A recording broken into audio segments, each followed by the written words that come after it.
మాజీ మంత్రి Ambati రాంబాబుకి big relief దక్కింది. బెయిల్ మంజూరు చేసింది స్పెషల్ మొబైల్ కోర్టు. చంద్రబాబుపై అనుచిత వ్యాఖ్యల కేసులో బెయిల్ మంజూరైంది. ఇదే కేసులో రాజమండ్రి జైల్లో ఉన్నారు, రిమాండ్ ఖైదీగా ఉన్నారు మాజీ మంత్రి అంబటి రాంబాబు. పోలీసుల విధులకు ఆటంకం కలిగించిన కేసులో రిమాండ్లో ఉండబోతున్నారు ఆయన అంబటి రాంబాబు. ఈ నెల 22 వరకు కూడా రిమాండ్ విధించింది గుంటూరు కోర్టు. మరి ముఖ్యంగా గత కొద్ది రోజులుగా అంబటి రాంబాబు అరెస్టు వ్యవహారం ఇటు ఆంధ్రప్రదేశ్ రాజకీయాల్లో సంచలనంగా మారింది. ఇటు ఆంధ్రప్రదేశ్ ముఖ్యమంత్రి నారా చంద్రబాబు నాయుడు మీద వివాదాస్పద వ్యాఖ్యలు చేసిన క్రమంలో ఆయనను అదుపులోకి తీసుకోవడం జరిగింది ఆంధ్రప్రదేశ్ పోలీసులు. ఆ తర్వాత జరిగిన పరిణామాల గురించి మాట్లాడుకున్న సందర్భం జోగి రమేష్ కూడా వివాదాస్పద వ్యాఖ్యలు చేశారు. జోగి రమేష్ ఇంటి మీద దాడి జరిగిన సందర్భం చుట్టూతో ఒక విధంగా చెప్పాలంటే బ్యాక్ టు బ్యాక్ ఆంధ్రప్రదేశ్ రాజకీయాల్లో కాకరేగిందనే చెప్పుకోవాలి. ఇప్పుడు అంబటి రాంబాబు బయటికి రాబోతున్నారా, లేకపోతే గతంలో కూడా జోగి రమేష్కి సంబంధించి మాట్లాడుకున్న క్రమంలో కావచ్చు, లేకపోతే కొన్ని కేసులకు సంబంధించి మాట్లాడుకున్న క్రమంలో బెయిల్ మంజూరు అయినప్పటికీ కూడా బయటకు వచ్చే అవకాశాలు ఉండవు. ఎందుకంటే బ్యాక్లో అంటే ఇన్ఫ్యాక్ట్ ఆ బ్యాక్ ఎండ్లో ఆల్రెడీ కొన్ని కేసెస్ ఉంటాయి, వాటి కారణంగా జైల్లో ఉండే అవకాశం ఉంటుంది. సో అటువంటి వ్యవహారం అయినా అంబటి రాంబాబు విషయంలో ఉందా, లేకపోతే ఆయన బెయిల్ మంజూరే బయటకు రాబోతున్నారా, ఏం జరగబోతుంది డీటెయిల్గా తెలుసుకుందాం. మా ఏపీ ఇన్పుట్ కృష్ణమోహన్ అప్డేట్స్ అందించేందుకు సిద్ధంగా ఉన్నారు. కృష్ణమోహన్, ఇటు మాజీ మంత్రి అంబటి రాంబాబు బెయిల్పై విడుదలై బయటకు రాబోతున్నారా, లేకపోతే ఇంకా జైల్లో కంటిన్యూ అవకాశం ఉందా? చిన్న రెండు శుభవార్తలు అయితే అంబటి రాంబాబుకు ఉంది. ఒకటి మాత్రం చెడు వార్త. ఒకటి ఏదైతే 33 కేసులు ఏదైతే పటాభిపురం నగరపాలెం పోలీస్ స్టేషన్ లో నమోదు చేశారో ఆ విషయంలో హైకోర్టు అరెస్టు చేయడానికి వీల్లేదు. విచారణ జరిపి 35(3) BNSS అంటే 41A ప్రొసీజర్ ఏ విధంగా ఉంటుందో ఆ విధంగానే పోలీసులు తీసుకోవాలి, ఫాలో అవ్వాలని చెప్పింది. అంటే ఇప్పుడు ఆ 33 కేసుల్లో ఆయన్ని అరెస్ట్ చేసేది ఉండదు. అదొక పెద్ద రిలీఫ్. వాస్తవంగా దానికి బెయిల్ కూడా ఇవ్వాల్సిన అవసరం లేదు, అది రిలీఫ్ ఇచ్చినట్టే హైకోర్టులో. అయితే ఈ రోజు మరో కేసులో ఏదైతే చంద్రబాబును దూషించిన కేసులో అరెస్ట్ అయ్యి ఇప్పుడు దాకా 14 రోజులు కస్టడీలో ఉండి ఈ రోజు పీటీ వారెంట్ మీద మళ్ళీ కోర్టుకు వచ్చారు. ఆ కేసులో బెయిల్ అయితే ఇచ్చింది మొబైల్ కోర్టు. కస్టడీ పిటిషన్ ని కూడా పోలీసులు కస్టడీ వేసి పిటిషన్ తీసుకున్నారు, దాన్ని కూడా కొట్టేసింది కోర్టు. చంద్రబాబు వ్యాఖ్యలు చేశారంటే అరెస్ట్ చేసిన కేసులు మాత్రం బెయిల్ వచ్చింది.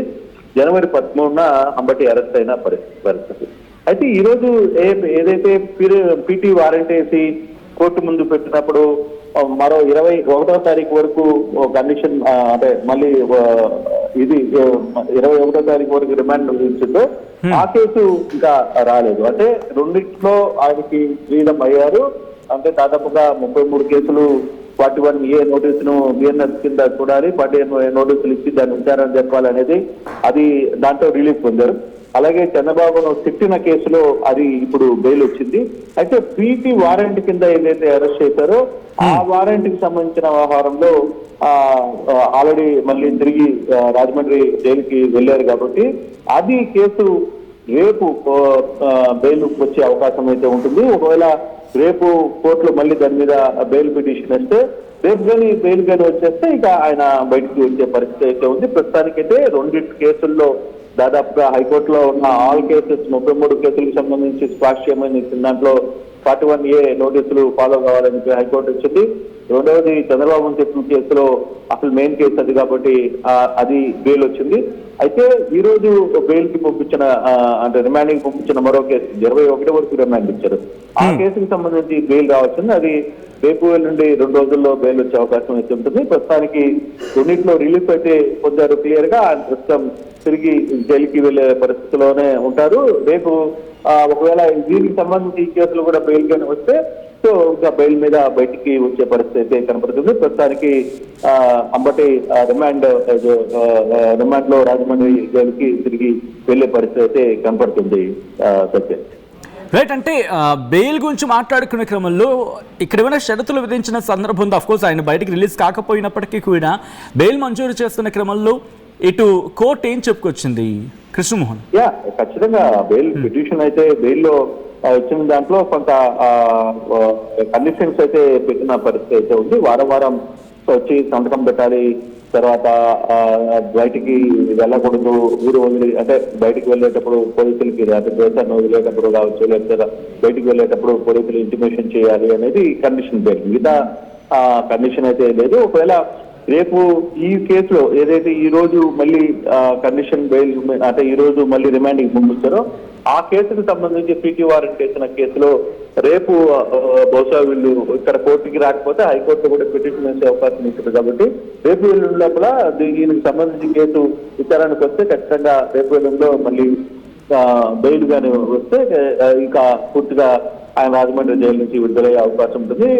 బహుశా ఈ రెండిట్లోనే మేజర్ కాబట్టి ఈ రెండిట్లో మేజర్ కేసుల్లో రిలీఫ్ పొందారు కాబట్టి ఈ రోజు జరిగిన పీటీ వారెంట్ ఇష్యూ కూడా అదేం పెద్దగా ఇష్యూ వచ్చే పరిస్థితి కనపట్లేదు. రేపు మళ్ళీ దీని మీద బెయిల్ వేసుకుంటారు. రేపు లోకల్ కోర్టులోనే బెయిల్ వచ్చే అవకాశం అయితే కనపడుతుంది.